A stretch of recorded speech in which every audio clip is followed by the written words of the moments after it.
From the moment that I wake up, put on my makeup, you were right there with me. Doesn't matter what I go through, you're my breakthrough. You know everything about me. You heard every prayer that came from my heart, and you love me.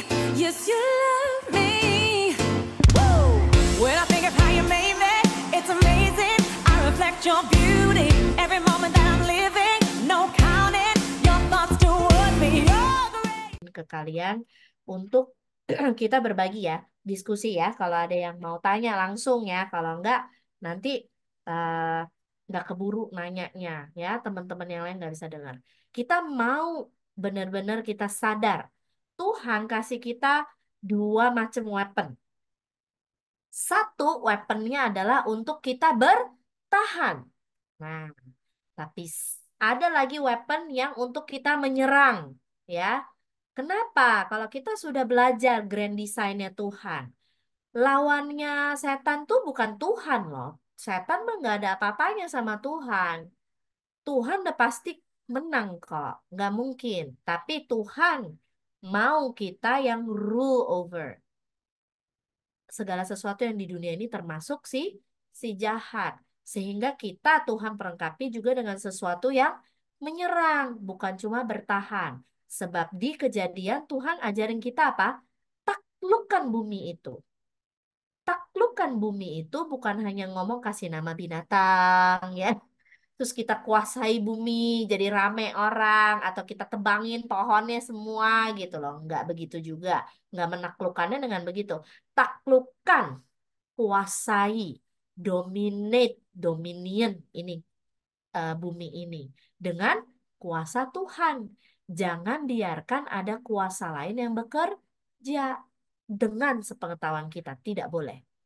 Tidak boleh dan tidak mau. Kita tidak akan izinkan. Jadi bagaimana? Kita harus mengerti caranya. Kita punya senjatanya. Kita harus ngerti caranya bagaimana kita harus menggunakannya. Ya.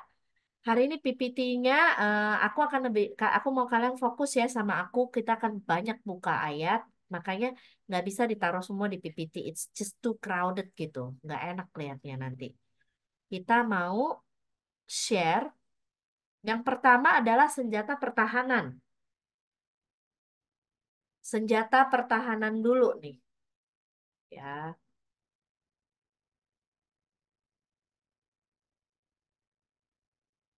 Oh.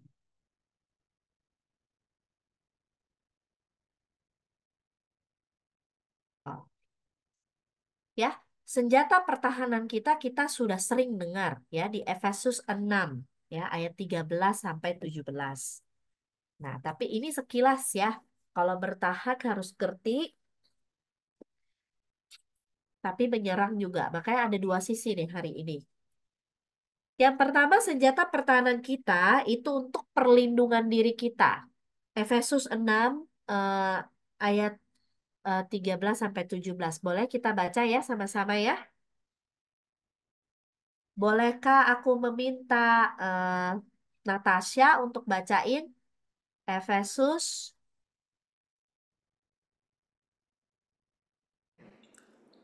Efesus 6 ayat 13 sampai 17. ayat 13 sampai 17. Ya. Oke. Sebab itu ambillah seluruh perlengkapan senjata Allah, supaya kamu dapat mengadakan perlawanan pada hari yang jahat itu dan tetap berdiri, sesudah kamu menyelesaikan segala sesuatu. Jadi berdirilah tegap, berikat pinggangkan kebenaran, dan berbaju zirahkan keadilan. Kakimu berkasutkan kerelaan untuk memberitakan Injil damai sejahtera. Dalam segala keadaan pergunakanlah perisai iman. Sebab dengan perisai itu kamu akan dapat memadamkan semua panah api dari si jahat. Dan terimalah ketopong keselamatan dan pedang roh, yaitu firman Allah. Iya. Thank you, Natasha. Jadi kita mau bahas satu-satu ya. Tapi yang ini aku bahas sekilas ya supaya kalian tahu kenapa gitu ya. Yang pertama adalah ikat pinggang kebenaran diajarkan. Penggang ikat kebenaran. Kenapa? Ini karena zaman dahulu orang tuh pakai baju kayak gitu ya, kayak agak gaun gitu ya, jubah ya.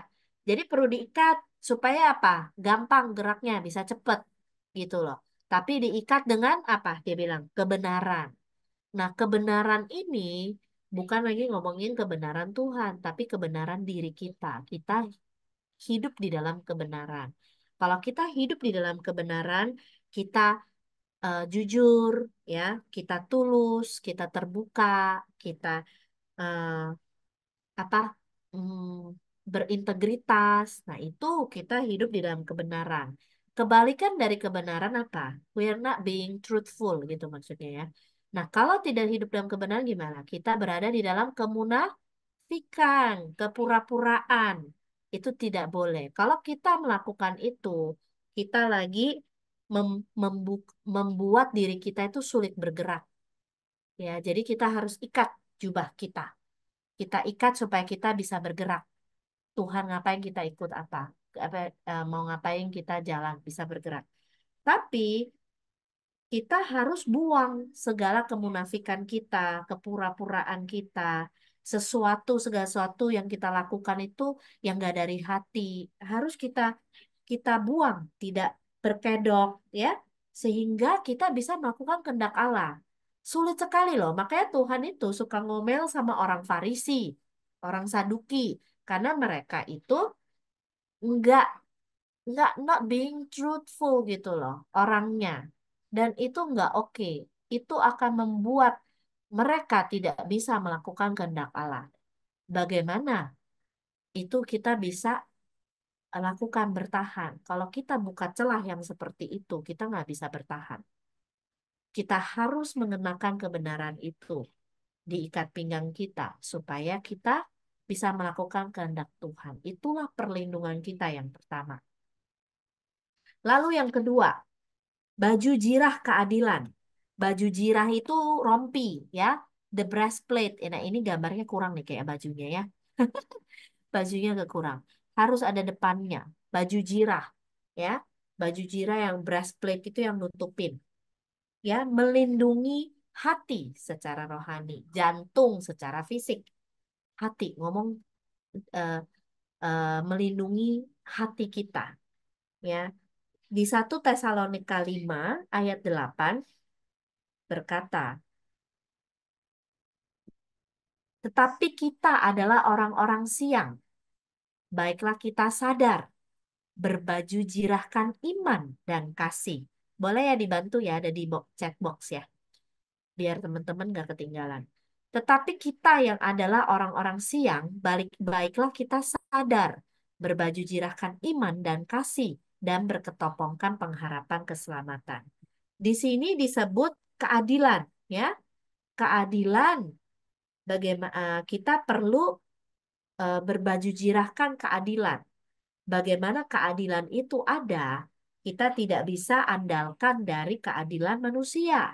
Kita harus mengandalkan keadilan yang karena iman, kebenaran yang karena iman. Baru dikatakan di 1 Tesalonika 5 ayat 8, baju jirahnya itu iman dan kasih. Iman dan kasih. Jadi ada keadilan, iman, dan kasih. Jadi kita mendapatkan keadilan itu bukan karena perbuatan kita, tetapi karena Allah. Bukan karena kita melakukan hukum Taurat itu, tetapi karena kita diberikan keadilan oleh Allah. Ini baju jirah keadilan. Ya. Lalu, jadi bagaimana? Kita perlu adil. Ya, kita terus harus pegang iman dan kasih dari 1 Tesalonika 5 dan 8. Itu akan melindungi kita. Ya, berbaju jirahkan itu. Jadi ada apa-apa, kita harus bersandar juga kepada iman. Iman. Kalau ada apa-apa, kita lindungi hati kita. Ada apa-apa terjadi, ingat iman kita kepada Tuhan. Lalu ingat akan kasih-Nya. Keadilan datang dari Tuhan. Iman yang berdasarkan kepada Tuhan. Kasih-Nya, kasih Tuhan. Itu perlindungan kita.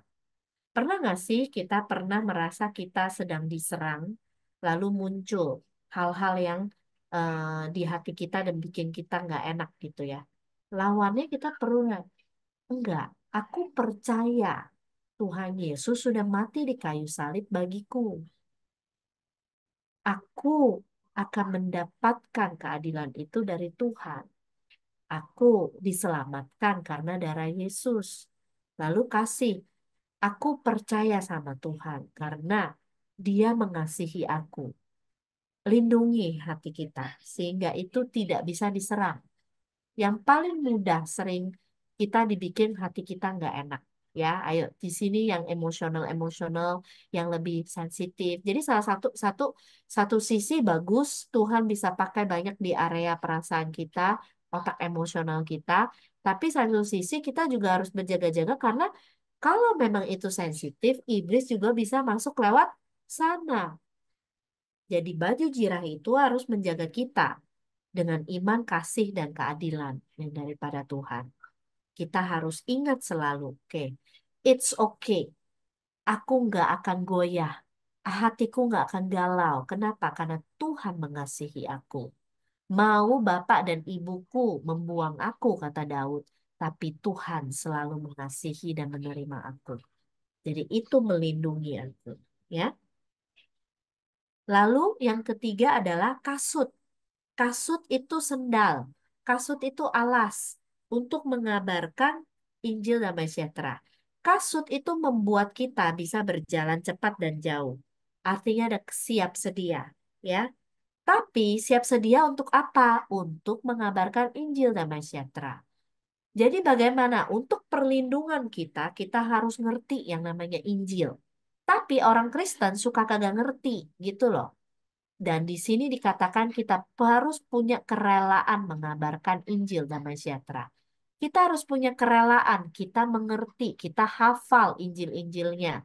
Injil itu apa? Ayatnya di mana? Jangan kita lupa, nggak rela ngapalin, nggak mau inget gitu loh. Kita harus ingat karena itu akan melindungi kita, akan membuat kita bisa bertahan. Kita terus berjalan bersama dengan Tuhan. Dan kita mampu untuk menyampaikan Injil. Oke, ini aku cepat ya, supaya kalian ngerti bagaimana pertahanan. Lalu yang keempat adalah perisai iman. Perisai buat ting, ting, ting gitu ya. Kalau anakku main pasti gitu. Ting, ting, ting, ting gitu ya. Jadi untuk menangkis, melindungi ketika kita diserang. Kita harus bisa melindungi diri kita. Di sini dikatakan the shield of faith. Iman akan apa? Iman akan pengorbanan Tuhan Yesus. Yang paling utama dan paling kita bisa lakukan adalah iman di dalam darah Yesus. Darah Yesus berkuasa untuk menangkis segala sesuatu. Ya, kita perlu selalu ingat darah Yesus, darah Yesus. Kita perlu tengking, kita perlu. Lalu apa? Dengan kuasa, ya, kuasa di kisah para rasul. Setiap kita sudah diberikan kuasa untuk yang seperti dinamit itu, dunamos. Kita bisa lakukan sesuatu. Shield of faith, kita bisa tengking roh jahat. Jadi ini kita harus ingat. Lalu di Lukas dibilang bahwa kita anak-anak Allah. Kita diberikan otoritas untuk menginjak uh, ular uh, dan menahan kekuatan musuh. Ya, otoritas yang daripada Tuhan. Jadi memang ujung-ujungnya ya mesti tahu gitu loh firman. Dan kita harus tahu kita mau pakai yang mana. Tapi intinya kita harus mengerti eh, firman. Kita harus tetap jaga apa eh, ingat kasih Tuhan sama kita. Nggak boleh kita biarkan nggak ada baju jirahnya itu ya. Lalu yang kelima ada ketopong keselamatan. Ketopong itu ini yang di kepala. Topi pengaman, melindungi kepala. Kepala bicara soal pikiran. Berarti kita harus jaga pikiran kita. Karena pikiran kita ini sebenarnya medan tempur. Kita harus jaga. Kalau pikiran kita sudah diserang, akan mulai muncul apa? Tertekan, depresi, ya. Kita nggak kuat menghadapi tekanan-tekanan. Kadang-kadang setan juga bisa pakai kan omongan-omongan orang ya kan ke kita gitu loh. Banyak desas-desus misalnya. Hal-hal yang kita dengar terus masuk ke pikiran kita ya. Kita harus jaga kepala kita. Kita harus tidak membiarkan pikiran kita itu diserang. Kita harus bisa lindungi. Perlindungan kita ketopong itu di 1 Tesalonika 5 ayat 8 tadi bilang dikatakan, tetapi kita adalah orang-orang siang, baiklah kita sadar, berbaju jirahkan iman dan kasih dan berketopongkan pengharapan keselamatan. Nah, yang bisa menjaga pikiran kita itu pengharapan kita, melindungi. Pengharapan kita akan apa? Akan janji Tuhan. Pengharapan kita akan apa? Iman kita di dalam Tuhan, gitu loh. We have to have hope. Nggak boleh nggak ada. Nah, hope itu munculnya bagaimana? Bisa macam-macam. Kalau di dalam Mazmur, aku mengingat-ingat apa hal-hal yang terjadi eh, dahulu kala. Ya, di Mazmur dikatakan seperti itu. Aku mengingat-ingat. Kita harus ingat-ingat kebaikan Tuhan yang membuat kita memiliki pengharapan. Nah, kita bisa juga apa? Perkatakan janji Tuhan sehingga kita jadi hope-nya berkembang gitu loh. Nah, ini yang bisa menjaga pikiran kita dari tekanan, depresi, kekhawatiran dan lain sebagainya. Ini loh, pengharapan tidak akan ada kalau tidak ada iman. Iman tidak akan ada tanpa firman. Begitu urutannya. Pengharapan kita, maka iman dibilang adalah segala sesuatu yang kita harapkan, vice versa, ya. Tapi yang utama sebenarnya kita harus percaya dulu akan iman kita, firman. Baru kita akan mulai muncul. Pengharapan itu apa sih? Pengharapan itu bentuknya adalah sikap tenang, menantikan sesuatu hal yang baik yang akan terjadi berdasarkan janji-janji di dalam firman. Jadi, ini harus dijaga. Pengharapan kita kepada Tuhan harus kita jaga. Bisa dengan kita itu bersyukur juga bisa akan hal-hal yang sudah terjadi dahulu. Kita perkatakan ya dan kita perkatakan lagi janji-janji Tuhan. Ini melindungi kita. Lalu pedang roh. Pedang roh bisa bertahan dan juga bisa menyerang. Tapi yang di sini kita bahas pertahanan dulu. Ya, Matius 4 ayat 1 sampai 11. Matius 4 ayat 1 sampai 11. Ini kisah yang Tuhan Yesus dicobai di padang gurun. Kita nggak baca semua ya, karena catat aja. Pencobaan di padang gurun, kan iblis ngomong apa, lalu Tuhan bilang ada tercatat, gitu ya. Nah, memang itu firman. Berarti firman itu menangkis setiap omongan.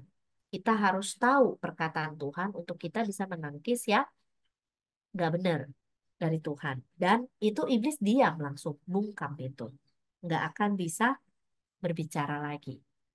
Jadi ini pertahanan kita. Makanya gini, kalau kalian perhatikan semuanya, segala sesuatu di sini, ujungnya apa sih?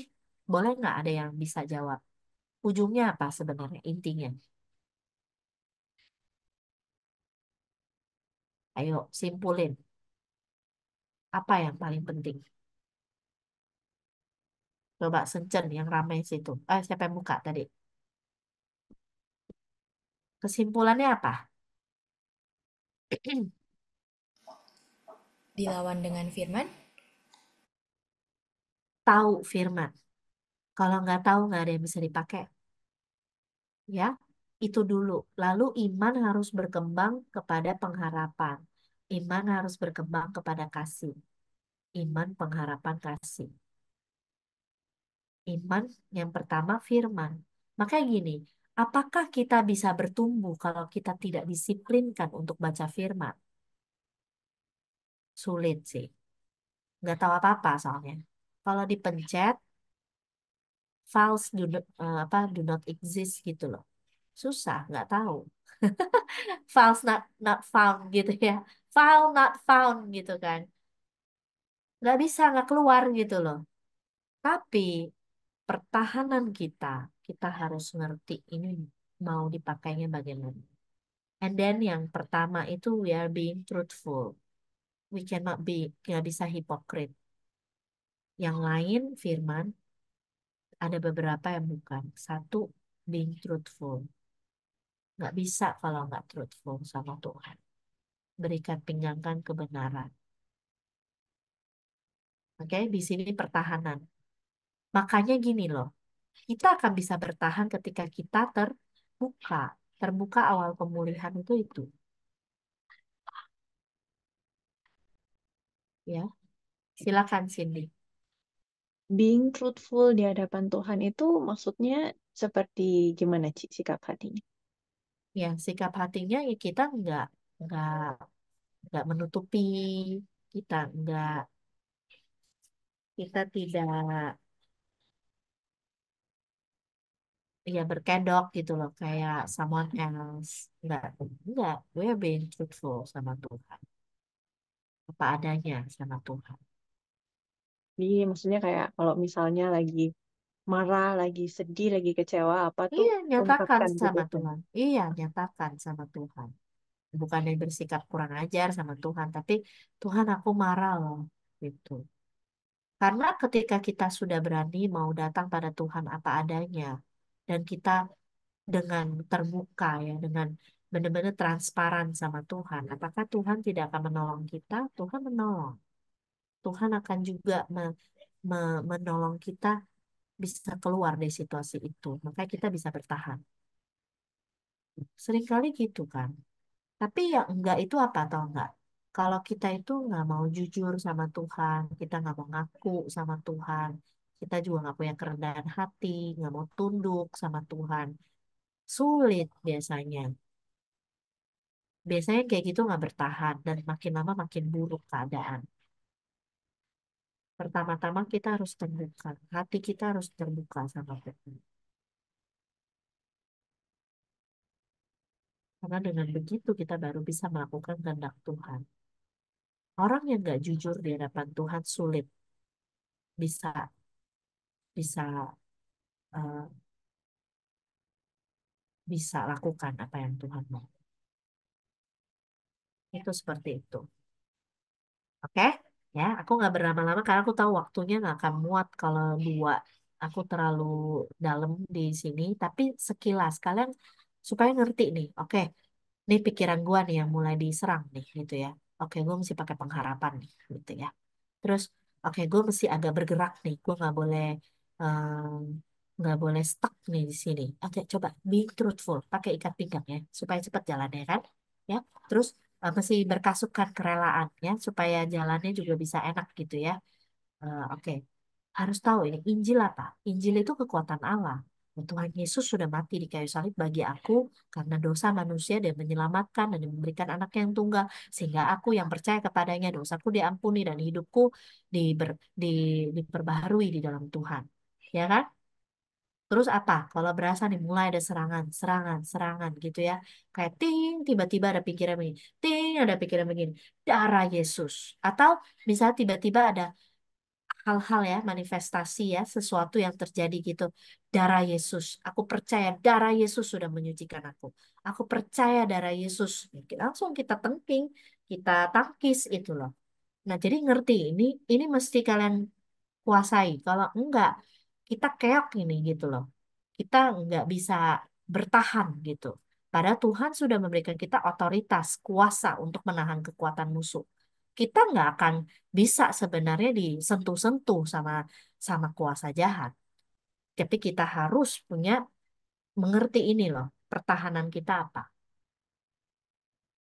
Dan kalian harus expect ya, kita tahun ini kita let His glory shine. Dan dari awal PSM sudah ngomong terus, wah bakal banyak nih hal-hal yang sign and wonders. Siapa yang ingat?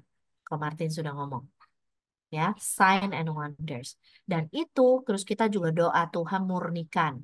Tuhan sanctify us. Tuhan ini dan itu. Sanctify us itu akan termasuk roh-roh jahat juga. Ada ikatan-ikatan apa yang Tuhan juga nyatakan buat kita. Itu kalian jangan heran loh. You have to pray for it. Apalagi kita lagi doa puasa Daniel. Jadi apa? We expect it gitu. Kita expect bakal banyak hal-hal yang yang terjadi tiba-tiba. Kalian nyembah-nyembah tiba-tiba ada temen yang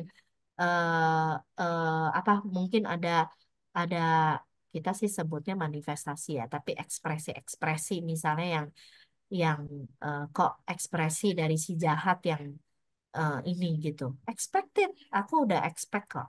Karena sudah lihat dari awal tahun kok Martin sudah ngomong, expect sign and wonders. Tuhan akan melakukan pekerjaan-pekerjaan yang supranatural. Ya, kita expect itu. Dan artinya kalau Tuhan sudah bukakan, Tuhan mau kita lawan dan kita menang. Jadi nggak usah khawatir. Oke? Expect. Nah, tapi kita juga belajar ini. Kalau kita nggak belajar, kita nggak ngerti nanti.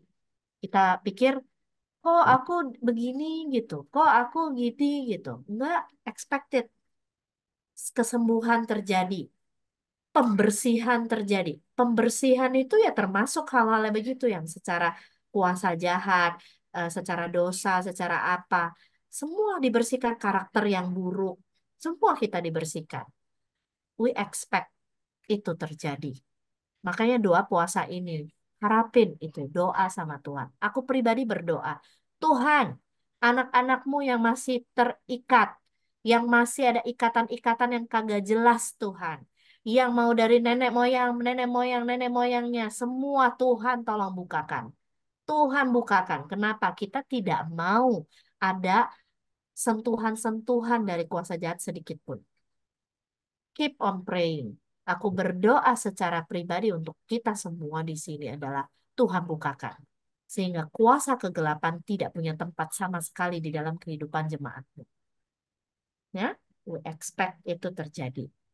Lalu sekarang bagaimana dengan untuk kita menyerang? Bentar, aku lihat dulu chatnya. Ini ada apa? Oh, ayat-ayat ya. Oke.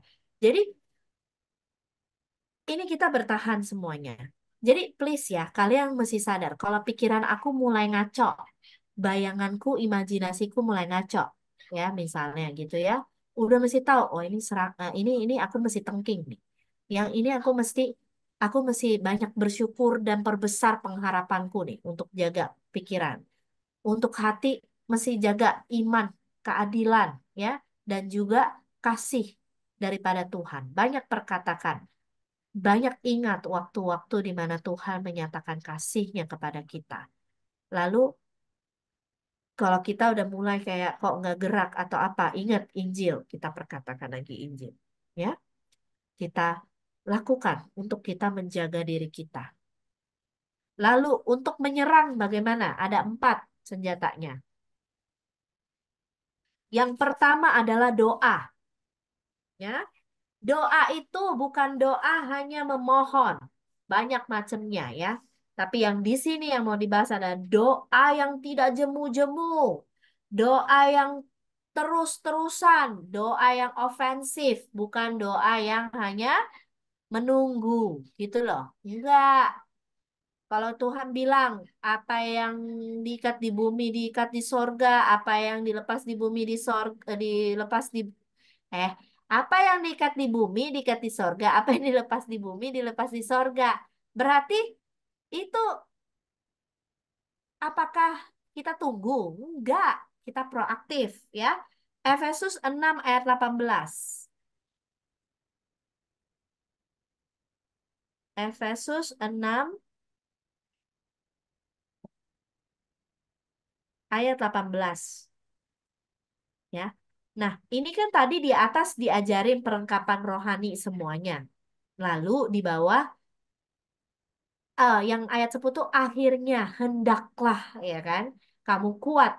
Lalu di bawahnya yang 18 sudah dijelaskan ini semua ketopong, keselamatan dan pendengaran firman Allah dalam segala doa dan permohonan.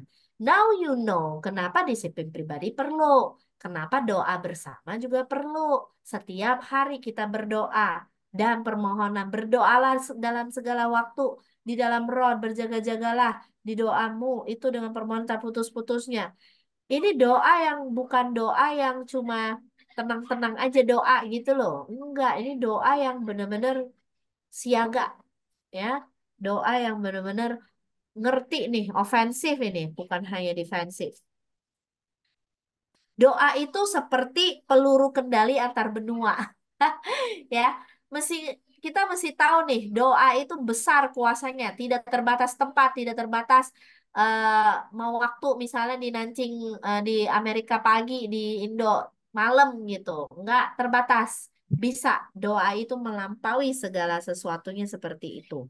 Kita baca ya kisah para rasul 12 ayat 1 sampai 6. Ini menarik. Kisah para rasul 12 ayat 1 sampai 6. Ada yang mau bacain? Boleh? Eh,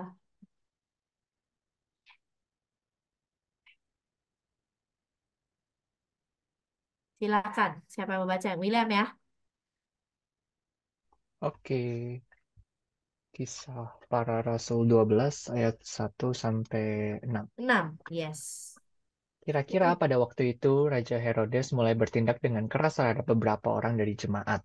Ia menyuruh membunuh Yakobus, saudara Yohanes, dengan pedang.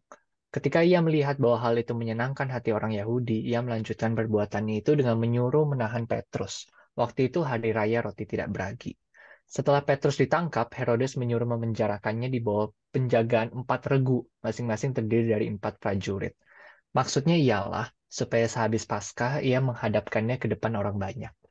Demikianlah Petrus ditahan di dalam penjara, tetapi jemaat dengan tekun mendoakannya kepada Allah. Pada malam sebelum Herodes hendak menghadapkannya kepada orang banyak, Petrus tidur di antara 2 orang prajurit, terbelenggu dengan 2 rantai. Selain itu, prajurit-prajurit pengawal sedang berkawal di muka pintu. Ya. Nah tuh ya, dijaga penjagaan ekstra dan ketat. Dijaga 2 orang prajurit terbelenggu dengan 2 rantai. Ya, lalu ada prajurit lagi berkawal di muka pintu. Aku baca ya, ayat 7-nya sampai 11. Tiba-tiba berdirilah seorang malaikat Tuhan dekat Petrus, dan cahaya bersinar dalam ruang itu. Malaikat itu menepuk Petrus untuk membangunkannya, katanya, "Bangunlah segera." Maka gugurlah rantai itu dari tangan Petrus. Lalu kata malaikat itu kepadanya, "Ikatlah pinggangmu dan kenakanlah sepatumu." Ya, biar cepet jalannya. Kalau enggak tuh jubah kan. Balik lagi jubah. Ya, jadi suruh ikat pinggangmu katanya dan kenakan sepatumu. Ia pun berbuat demikian. Lalu malaikat itu berkata kepadanya, "Kenakanlah jubahmu dan ikutlah aku." Lalu ia mengikuti malaikat itu keluar dan ia tidak tahu bahwa apa yang dilakukan malaikat itu sungguh terjadi. Sangkanya ia melihat suatu penglihatan. Setelah mereka melalui tempat kawal pertama dan tempat kawal kedua, sampailah mereka ke pintu gerbang besi yang menuju ke kota. Pintu itu terbuka dengan sendirinya bagi mereka. Sesudah tiba di luar, mereka berjalan sampai ke ujung jalan dan tiba-tiba malaikat itu meninggalkan dia. Dan setelah sadar akan dirinya, Petrus berkata, "Sekarang tahulah aku benar-benar bahwa Tuhan telah menyuruh malaikatnya menyelamatkan aku dari tangan Herodes dan dari segala sesuatu yang diharapkan orang Yahudi." When we pray, ya, ketika kita berseru, ya, di sini dikatakan jemaat dengan tekun mendoakan. Nah, ada kuasa ketika kita berdoa, apalagi doa korporat, ya. Berarti ini senjata untuk menyerang. Karena kenapa senjata? Karena doa itu membuat malaikat bergerak. Doa itu membuat malaikat mengabulkan doa jemaat yang dengan tekun. Berarti doa kita harus dilakukan dengan tekun, terus-menerus sampai terjadi. Tuhan mengirimkan malaikatnya untuk melayani apa yang sedang jemaatnya doakan. Jadi, ketika kalian lagi berdoa, baik di Nanjing CPT maupun di Shenzhen namanya apa? CPT juga nggak sih? CPT juga ya? Kalau di Jakarta, doa korporat, ya pokoknya apapun, pokoknya lagi doa bersama lah. Mau doa Famsel kayak, mau doa apa, you have to trust. God is sending His angels to do what we are praying. Nggak main-main. Itu Petrus dibebaskan. Malaikat bekerja. Doa itu sebagai alat penyerangan. Doa itu menembus langit dan memungkinkan campur tangan dari malaikat-malaikat Tuhan. Kita baca di Daniel 10. This is the inspiration. Why we decide to pray Daniel. Fasting Daniel, ya. Daniel 10.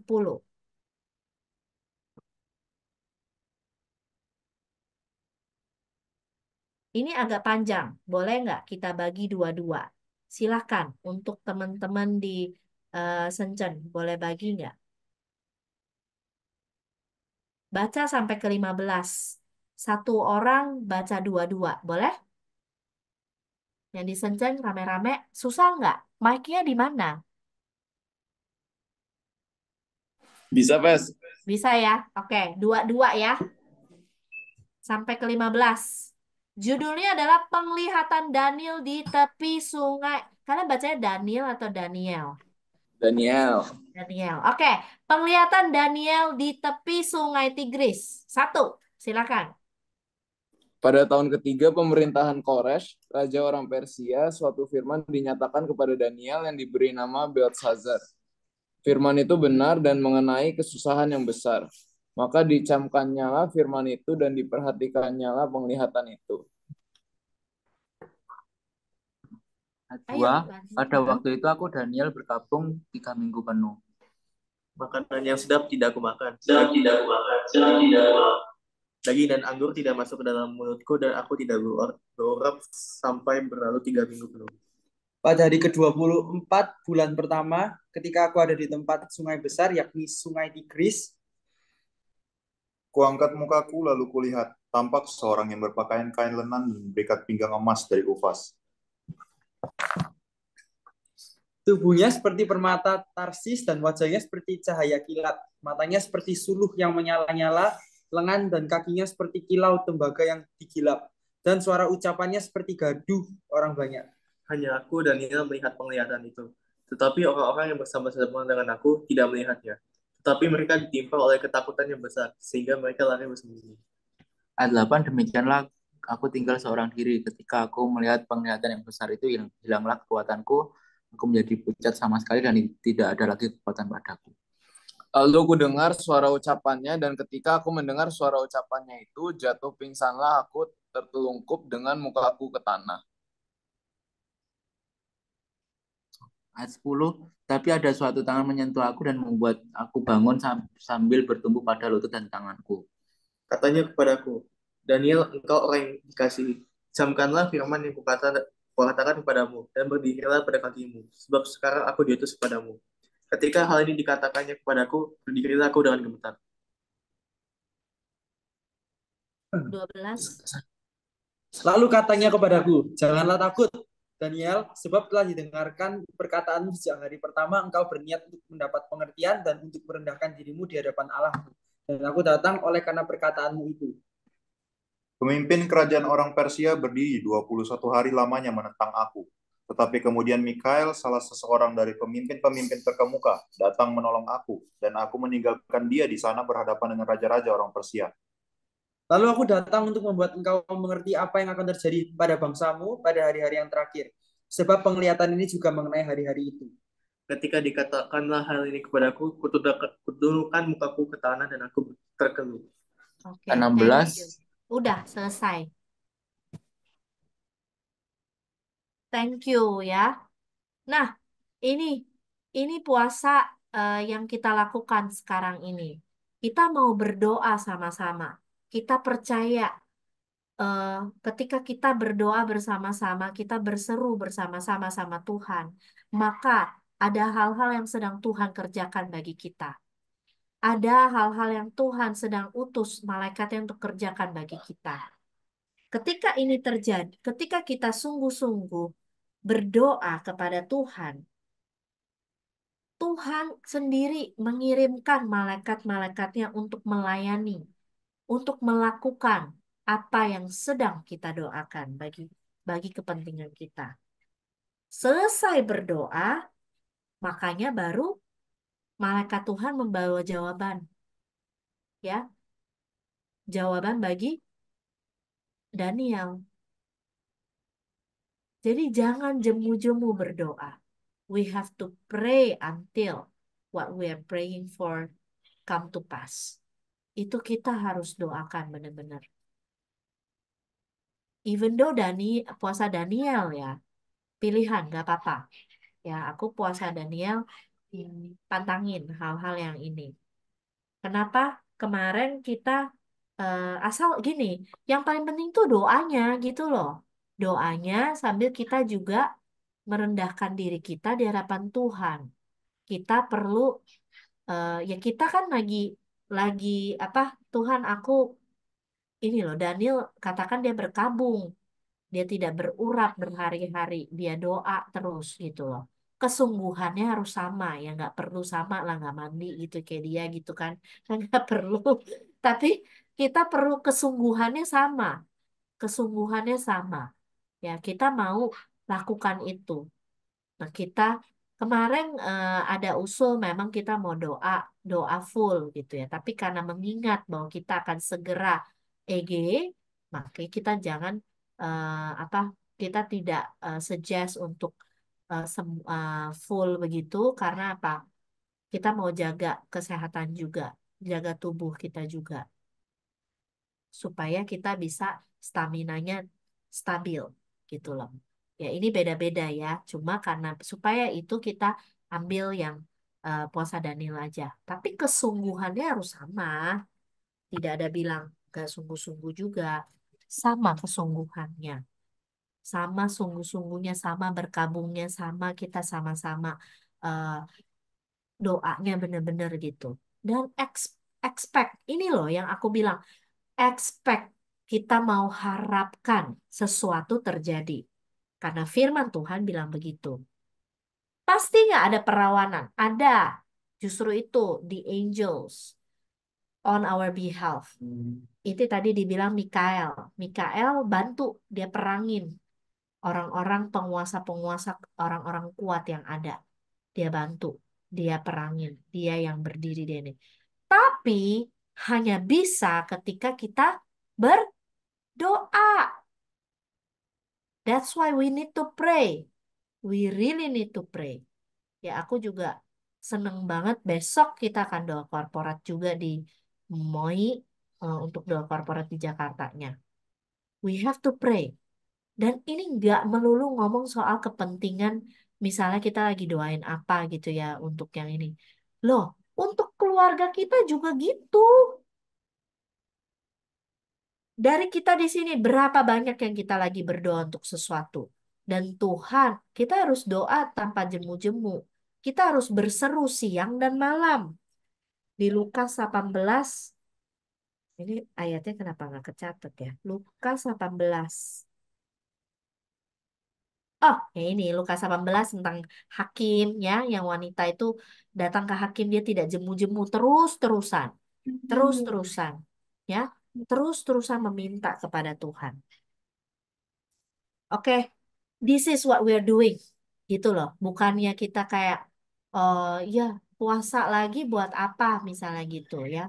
Ya kita mau berdoa, kita mau bersyafaat. Berdoa tidak jemu-jemu. Tapi kita juga berdoa dengan firman, dengan kuasa Tuhan. Kita mau membukakan belenggu-belenggu, kuk-kuk, kelaliman, apa segala macam yang ada. Dan bukan hanya untuk kehidupan kita sendiri. Mulai doakan. Yang di Sancen mulai doakan di CUHK. CUHK itu satu teritori. Kalian harus doakan di sana. Mulai Tuhan dan minta sama Tuhan. Tuhan berikan aku kepekaan. Berikan aku karunia Roh Kudus itu bekerja. Aku bisa membedakan roh apa yang sedang bekerja di tempat ini. Yang pasti ada ini. Roh agamawi ada di sana. bekerja. Sehingga apa? Orang-orang nggak sungguh-sungguh cari Tuhan. Ya, berdoa buat itu. Tuhan, kami ikat patahkan setiap roh agamawi di tempat ini. Kami berdoa Tuhan untuk CUHK ini. Kami berdoa Tuhan untuk Sencen. Kami berdoa Tuhan untuk tempat ini Tuhan. Doa minta hikmat sama Tuhan. Apa yang sedang sedang eh, melakukan sesuatu di tengah-tengah.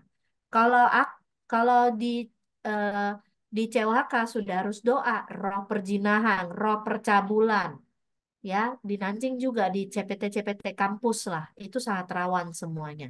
Doakan, kita tidak cuma Tuhan tolong lawat teman-teman di sini. Iya, itu boleh, bukan nggak boleh.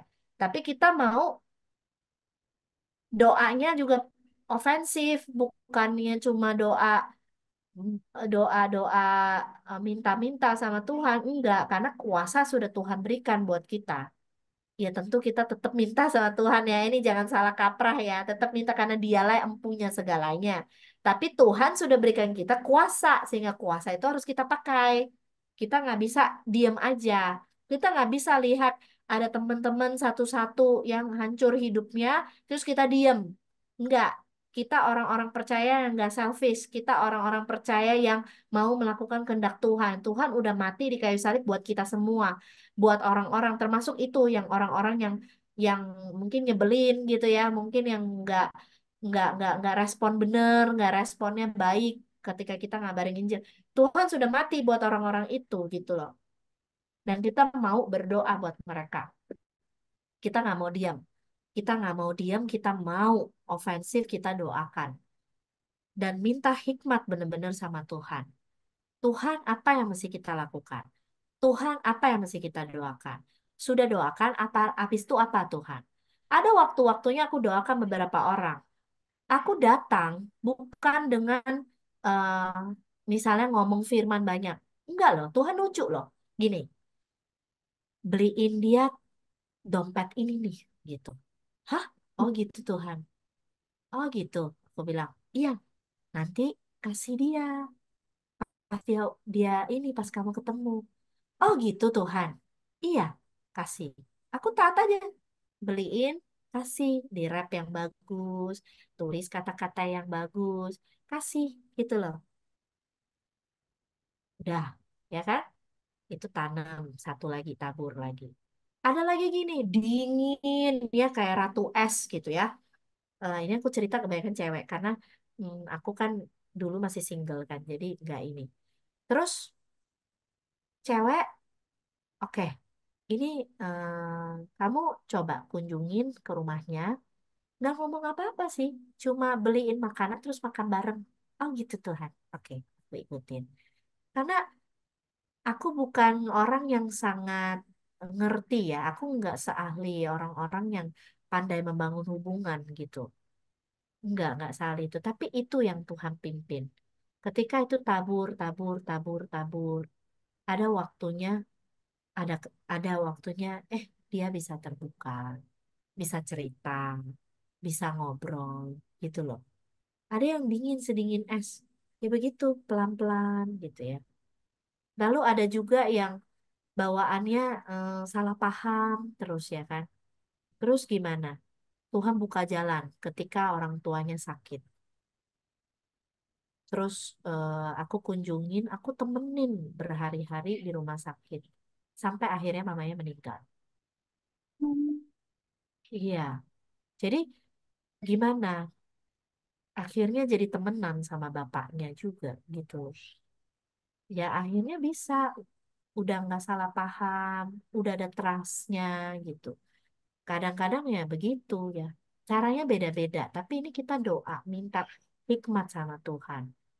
Ya, hopefully kita bisa selalu menemukan orang yang damai. Orang damai itu yang PSM ajarin, orang damai yang sebenarnya open.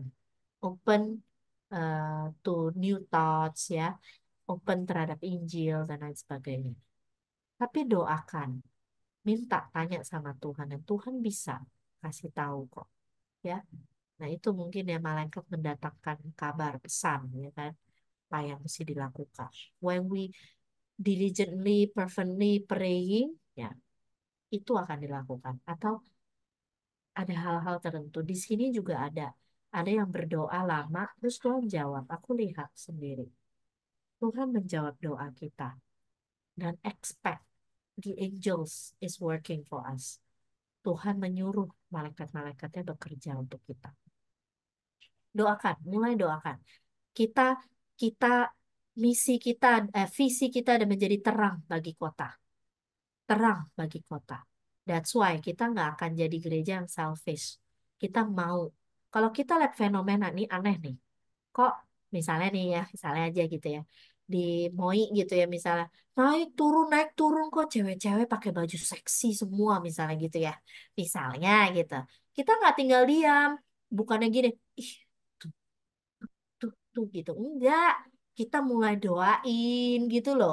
Oh Tuhan, biar Tuhan setiap roh-roh perjinahan, percabulan, apa semua ya kita doain langsung. Bukannya tuh kayak gitu. Gitu. Enggak. Kita doain. Terus kalau misalnya lihat ada apa gitu. Perhatikan gitu loh. Jangan kita diam aja. Diam aja nggak bener. Kita harus lakukan sesuatu. Kita harus mawas. Mawas. Ini ada apa nih Tuhan? Doa. Tuhan ini kenapa ya kok kayak gini? Kok ininya Tuhan? Gitu. Orang kita yang percaya Tuhan, punya hati Tuhan, memang harus kepo. Ya, kepo kan negatif ya. Tapi sebenarnya kita harus care gitu loh. Kita harus want to know gitu.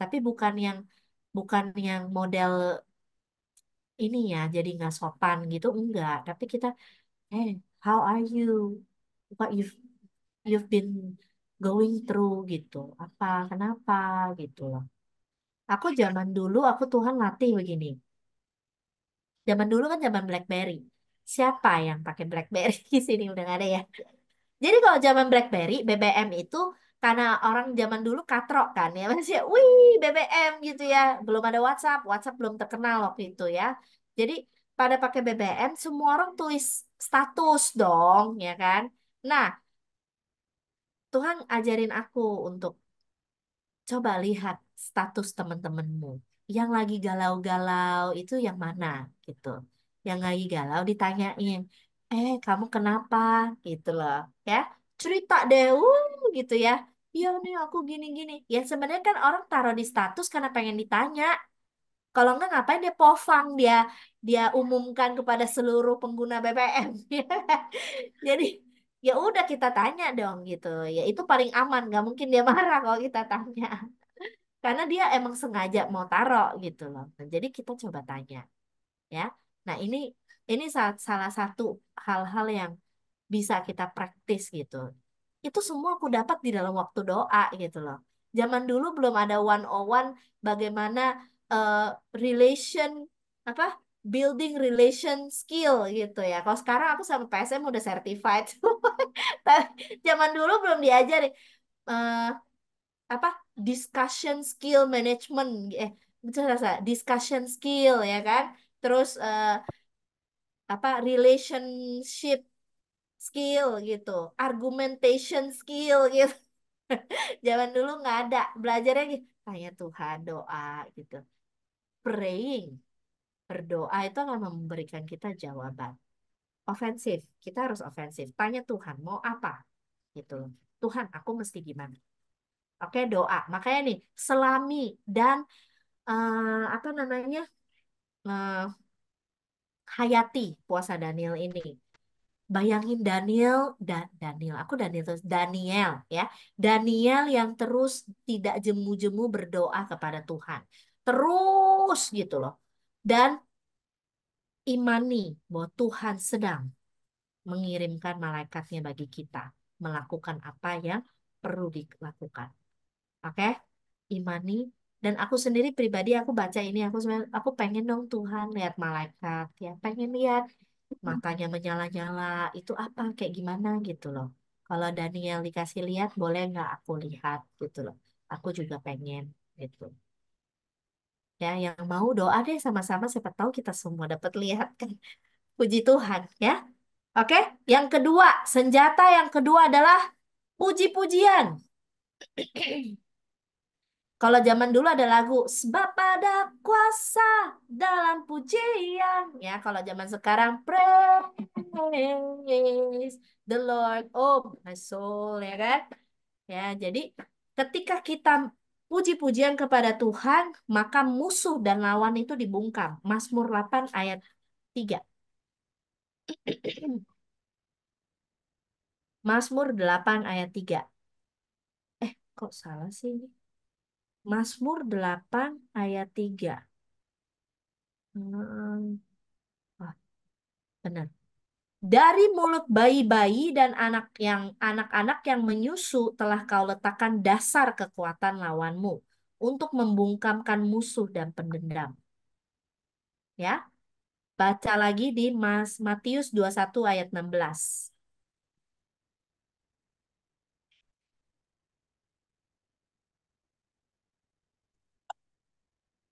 Lalu mereka berkata kepadanya, "Engkau dengar apa yang dikatakan anak-anak ini?" Kata Yesus kepadanya, "Aku dengar. Belum pernahkah kamu baca dari mulut bayi-bayi dan anak-anak yang menyusu? Engkau telah menyediakan puji-pujian." Ya. Jadi, ketika kita menggunakan mulut kita ini, maka puji-pujian itu mendatangkan kuasa. Ada mukjizat yang terjadi. Jadi kita tidak boleh malas menggunakan mulut kita untuk mengeluarkan kata-kata itu. Ada suara siapa ya itu ya? Lalu Wahyu 16 ayat 13 sampai 14. Wahyu 16 13 sampai 14.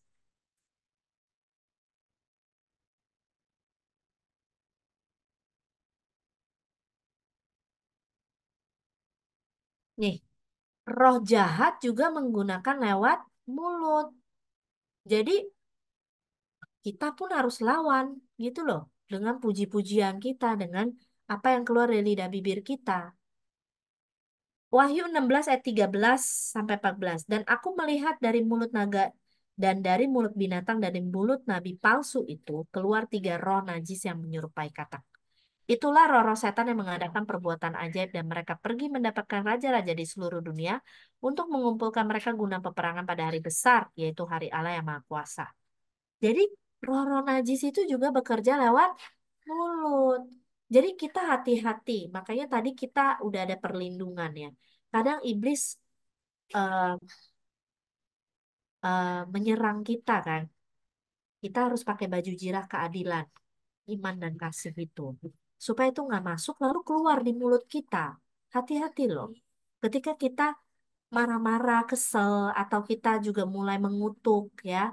Waktu itu aku udah pernah ajarin juga ada tentang kutuk gitu. Hati-hati. Oh, aku tobat banget sih sejak itu dan aku berhati-hati untuk ngomong. Nggak mau kayak begitu. Karena nggak sadar lidah bibir kita dipakai kuasa yang jahat untuk mengeluarkan kutuk. Nah, kadang kita nggak ngerti. Kita cuma pikir cuma ngomong, cuma curhat, cuma bercanda, cuma ini enggak. Aku nggak berani. Kemarin tuh aku juga kayak lagi orang kayak hati nggak enak gitu ya, kesel gitu ya, karena ada hal-hal terjadi. Aku pengen banget curhat sama orang, tapi waktu kok aku cari-cari orang nggak ada yang bisa gitu. Lalu aku doa sama Tuhan, Tuhan kenapa sih? Aku cuma pengen cerita gitu loh. Sebenarnya kan pengen cerita itu sebenarnya pengen dibela ya kan, pengen pengen dibela lah gitu, dikatakan iya lu bener kok, tuh orang emang gini gini ya misalnya gitu kan. Jadi jadi aku bilang Tuhan nggak boleh ya. Tuhan bilang enggak. Buat apa kamu keluarin kata-kata sia-sia lagi? Oh iya tuh. Udah cukup. Aku sudah bela kamu kok. Kenapa kamu masih harus gitu? Percaya nggak? Percaya. Aku bilang. Ya udah diam. Aku diam. Nggak mau ngomongin lagi. Ya udah selesai. Jadi puji-pujian membungkam iblis ya. Membungkam iblis. Lalu puji-pujian itu keluar dari mulut umat Allah. Dan harusnya puji-pujian itu adalah menjadi sesuatu yang ofensif. Puji-pujian tuh nggak nggak main-main sebenarnya. Makanya waktu itu ada yang satu, kita lagi nginjilin, ada satu orang baru. Aku bilang ya, orang Kristen itu datang ke gereja itu bukannya default. Default itu gini, 3 lagu cepet, lagu riang gembira, sama 2 lagu sedih gitu. Bukan gitu loh. Itu ada artinya, ada maksudnya. Kita datang kepada Tuhan tuh dengan sorak-sorai, dengan pujian gitu loh. Karena kita ini sedang melepaskan kuasa. Kalau jemaat Tuhan sudah berkumpul, umat Tuhan sudah berkumpul, kuasa itu besar. Jadi perlu ada puji-pujian gitu loh. Dilepaskan kepada apa, puji-pujian itu berkuasa dan dilepaskan, bukannya iseng. Iya, kan lebih happy kalau kita dengan lagu cepat gitu, lagu wah gitu ya. Nah itu, nah tapi juga banyak, aku kita juga harus jaga, ngerti puji-pujian itu bukan cuma sekedar menyanyikan lagu riang gembira ya, ini puji-pujian di dalam lagu ya, dalam kebaktian gitu, enggak, tapi ada hal-hal yang sedang kita declare, ada hal-hal yang sedang kita kita apa, lakukan, ini ofensif gitu loh, bukan sesuatu yang hanya ya lebih enak gitu, enggak. Makanya kita tidak akan mau untuk kita yang nyanyi itu entertaining, enggak mau. Ayo digoyang ke kiri, goyang, enggak. You have to know already what we are doing sekarang. Kita puji, kita sembah. Yuk kita bersorak-sorai buat Tuhan. Kita harus ngerti yang kita lakukan itu apa. Jadi let's make the praise time itu different. Ya, starting tomorrow and Sunday.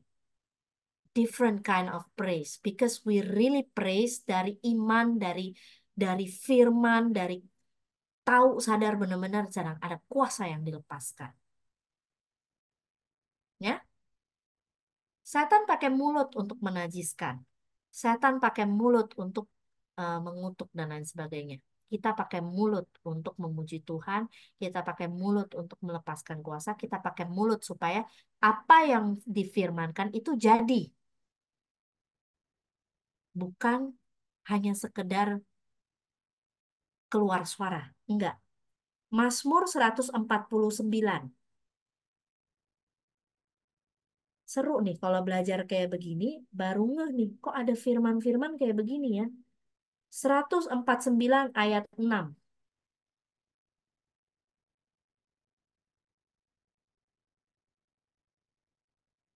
This is what we're going to do. 6. Biarlah pujian pengagungan Allah ada dalam kerongkongan mereka, dan pedang bermata dua di tangan mereka.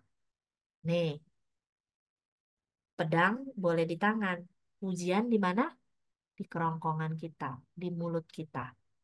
Biarlah pujian pengagungan Allah dalam kerongkongan mereka, dan pedang bermata dua di tangan mereka, untuk melakukan pembalasan terhadap bangsa-bangsa, penyiksaan-penyiksaan terhadap suku-suku bangsa, untuk membelenggu raja-raja mereka dengan rantai, dan orang-orang mereka yang mulia dengan tali-tali besi, untuk melaksanakan terhadap mereka hukuman seperti yang tertulis. Itulah semarak bagi semua orang yang dikasihinya. Haleluya. Ini nyanyian kemenangan. That's why when we are praising, kita lagi nyanyi lagu kemenangan.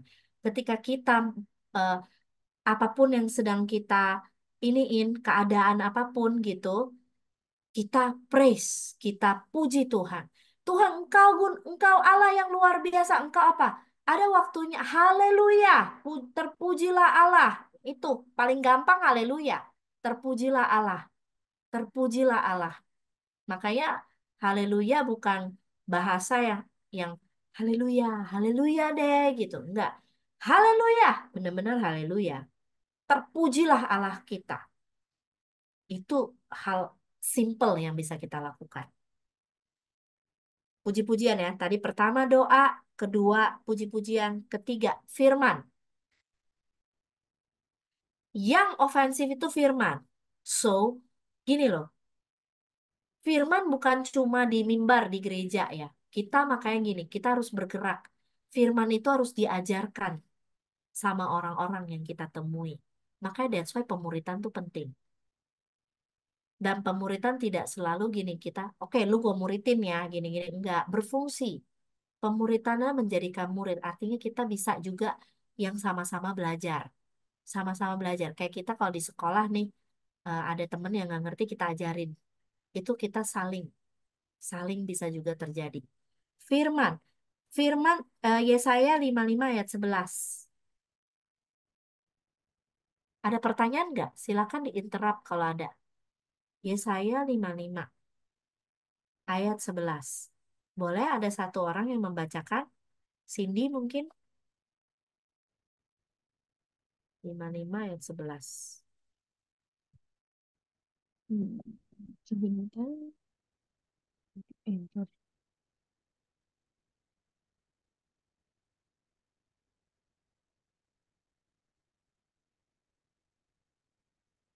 Yesaya 55 ayat 11. Ayat 11. Mm-mm.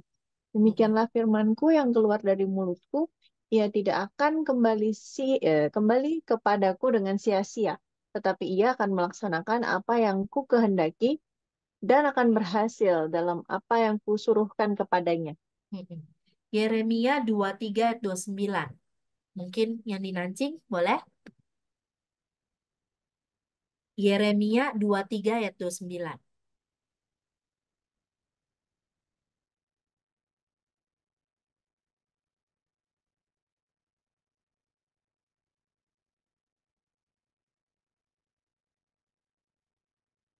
Yeremia 23 ayat 29.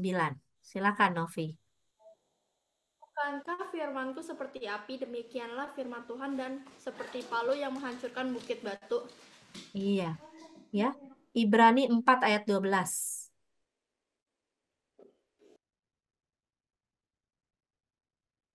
Ibrani 4 ayat 12. Silakan. Nah, Ime. Sebab firman Allah hidup dan kuat dan lebih tajam daripada pedang bermata dua manapun. Ia menusuk amat dalam sampai memisahkan jiwa dan roh, sendi-sendi dan sumsum. Ia sanggup membedakan pertimbangan dan pikiran hati kita. Yes, thank you. Ketika firman diberitakan, ketika firman diajarkan, firman itu akan melakukan apa yang difirmankan. Jadi nggak akan kembali sia-sia. Kalau kita ngajarin, kita ngomongin firman, firman itu akan ngelakuin apa yang firman itu katakan. Lalu firman itu akan menghancurkan. Tadi kan kita udah baca ya di Yeremia 23 ayat 29. Menghancurkan. Bukankah dia seperti palu yang bisa menghancurkan? Ya, menelanjangi segala rahasia hati dan pikiran sehingga terbongkar. Dan biasanya banyak sekali pemikiran-pemikiran yang salah di mana roh jahat juga bermenaung di atasnya. Itu bisa diusir semuanya. Sehingga apa? Firman itu perlu diajarkan. Makanya gini, kita fokus banget ngajarin untuk firman yang benar-benar harus ada firmannya. Dari tadi kita baca firman kan, gitu loh. Kita nggak bisa yang hanya eh, nggak ada dasar firmannya apa gitu loh. Kenapa? Karena kita sendiri percaya kepada firman ini ofensif, firman ini akan melakukan apa yang difirmankan, firman ini akan menelanjangi, membukakan setiap belenggu dan lain sebagainya itu menjadi terbuka. That's why semuanya, ayo kita belajar firman dan kita harus bisa menolong yang lain untuk kita kasih tahu, ada firman yang ini, gini. Firman ini berkata seperti ini. Ketika kita menasehati teman kita dengan firman, itu juga seringkali ya, kita ngomong banyak gitu ya. Mending kita kasih ayat. Perlu. Kenapa firman itu? Makanya gini, salah satu yang kita bisa lakukan, kan ketika mendoakan kita ngucapin firman. Benar nggak? Disitulah belenggu itu terlepas. Disitulah ada hal-hal yang supranatural terjadi.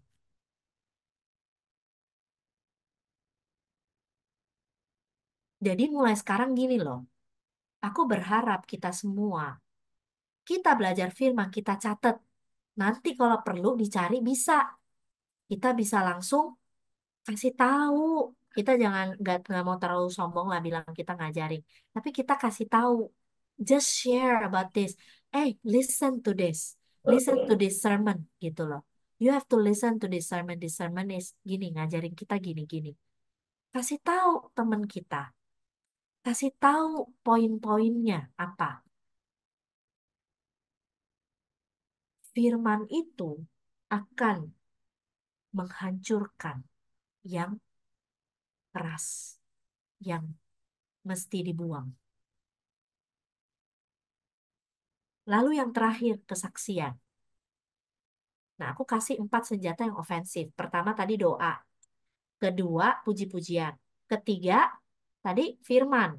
Bagaimana firman itu diajarkan, dibagikan. Lalu yang keempat, kesaksian. Jadi, anytime we have the chance, we have to do it. Doa selalu dengan tidak jemu-jemu. Puji-pujian. Kalau bisa kita hari-hari kita juga kita puji Tuhan gitu loh. Haleluya, puji Tuhan. Tuhan baik, Tuhan luar biasa.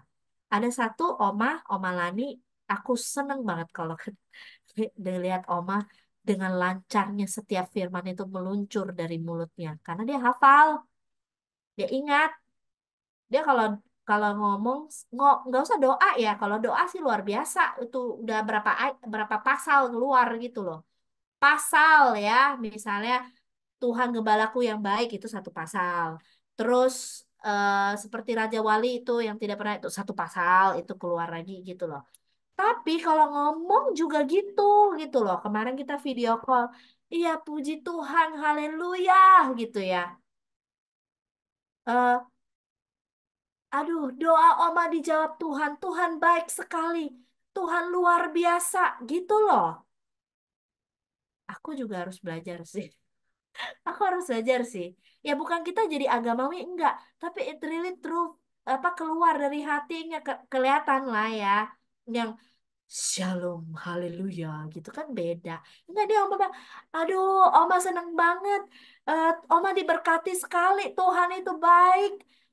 Oma doa ya, Oma gini-gini doa dijawab sama Tuhan gitu, gini-gini. Aduh kan kesaksian itu keluar terus dari mulutnya, pujian itu keluar terus dari mulutnya.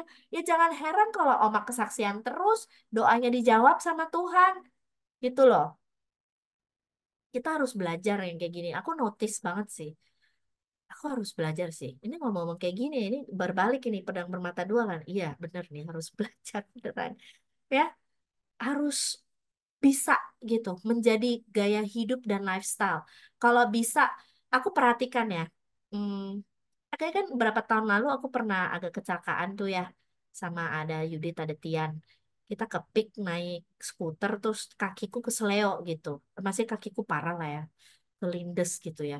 Nah, itu karena remnya belum yang motor-motor listrik yang motor-motor Cina gitu. Remnya belum. Di situ Tuhan sadarin aku. Kalau beberapa tahun sebelumnya ya, aku ada kejadian juga. Di situ itu aku bisa langsung, Tuhan, Tuhan tolong, Tuhan penolongku gitu ya. Waktu itu aku padahal cuma naik roller coaster, tapi aku ketakutan. Jadi tapi aku ngomongnya gitu, Tuhan tolong, Tuhan gitu, Tuhan penolongku gitu ya, bisa kayak gitu. Tapi itu udah bertahun-tahun lewat ya. Yang skuter itu aku enggak loh kayak gitu loh, enggak kayak gitu loh. Aku berusaha dengan kekuatanku sendiri, aku hentikan dengan kakiku, maka kakiku hancur. Di situ Tuhan ajarin aku dan Tuhan tegur. Cek hatimu. Secara alam bawah sadar, kamu tidak berteriak lagi minta tolong sama aku. Kejadian itu berapa tahun yang lalu ya? 3 ya? 4 ya? Lupa deh. Situ aku bertobat sih. Disitulah mulai yang aku praktekkan kalau aku datang ke Tuhan, aku sujud, aku nyembah, posisinya sujud gitu. Karena aku masih praktekkan kesadaran akan Tuhan lebih lagi. Aku latih diri aku.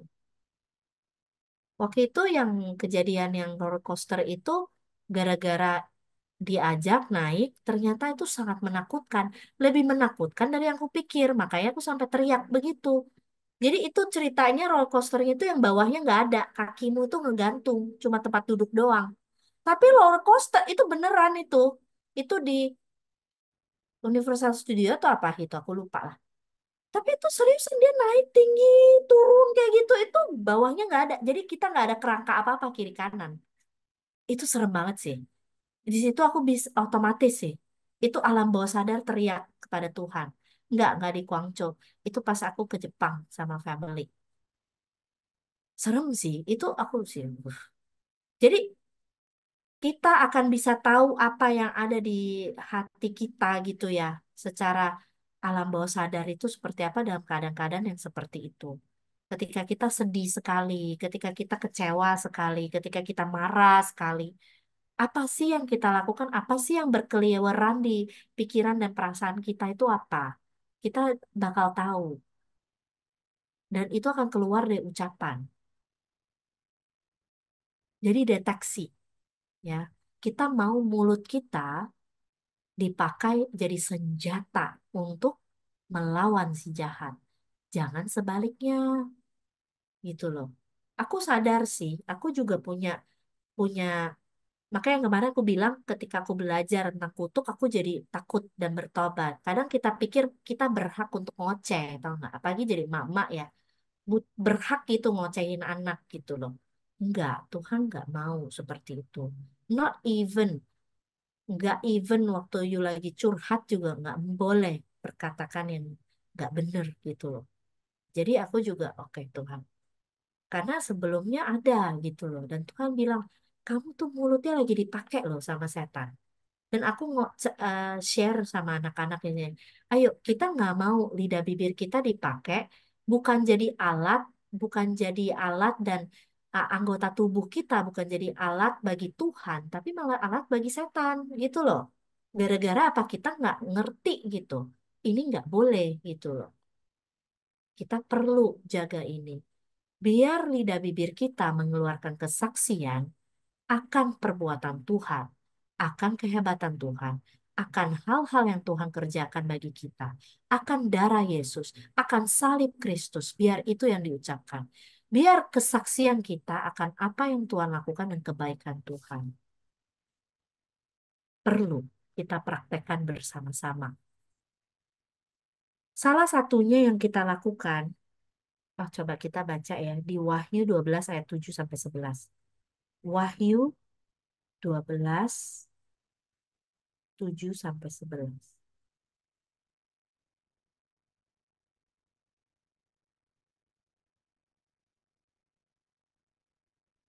Oh, kok bukan ya? 7 sampai 11. Oke, nggak usah yang ini. Ya. 1 Korintus 11 ayat 26. 1 Korintus 11 ayat 26. Dan kita selesai. Oh, ini yang tadi aku baca. Dan setiap kali kamu makan roti ini dan minum cawan ini, kamu memberitakan kematian Tuhan sampai ia datang. Kita perlu ingat kesaksian kita akan pengorbanan Yesus dan kita harus beritakan. Tidak boleh tidak. Karena inilah esensi dari apa yang kita lakukan. Perjamuan kudus itu harus mengingatkan kita akan pemberitaan akan kematian Tuhan sampai ia datang. Hopefully dengan apa yang hari ini aku sampaikan, nggak bisa terlalu detail. Aku nggak mau kalau terlalu detail nanti yang kayak kemarin nggak sempet semuanya kebahas. Tapi hopefully kalian bisa nangkep esensinya. Bertahan dan serang. Bertahan dan serang. Kita tidak hanya bertahan, kita serang. Apalagi kalau kita bilang kita kalah gitu. Enggak, kita nggak mau. Kita bertahan dan kita serang. Ada satu hal yang tidak kita boleh lakukan dalam kehidupan ini. Ada satu bagian yang tidak terlindungi. Itu punggung. Kalau lihat tentara, punggungnya nggak bagian sini nih, bagian tengkuk sini nih. punggung kan ada jirahnya. Tapi yang bagian sini, ini tengkuk ini nggak ketutup ini. Topi kan ada ketopong keselamatan, ya. Tapi tengkuk enggak. That's why apa? Kalau dalam pewahyuannya adalah kamu jangan turn back. Jangan turn back, jangan kamu berhenti. Jangan kamu menyerah. Cuma itu. The time you give up, the time you stop, gitu ya. Ini udah nggak aman. Karena ini when you turn back, sudah tidak lagi mau untuk lakukan kehendak Tuhan, untuk tidak lagi mau sungguh-sungguh. Nggak ada lagi perlindungan. Kita berbalik begitu. Back kita, punggung kita sebelakang sini nggak terlindung. Dan itu sangat bahaya. Makanya tidak ada kata stop. Tidak ada kata berhenti. Tidak ada kata menyerah. We have to pressing on terus. Keep pressing on. Terus maju. Terus ikut Tuhan. Terus lakukan apa yang Tuhan dalam kehidupan kita. Selesai. Silahkan kalau ada pertanyaan. Kalau tidak, Hai BCC Family, hope you are blessed dengan firman Tuhan yang telah dibagikan. Remember, the Bible said, berbahagialah orang yang mendengarkan dan mentaati firman Allah. So together, let's try to put today's word of God into practice.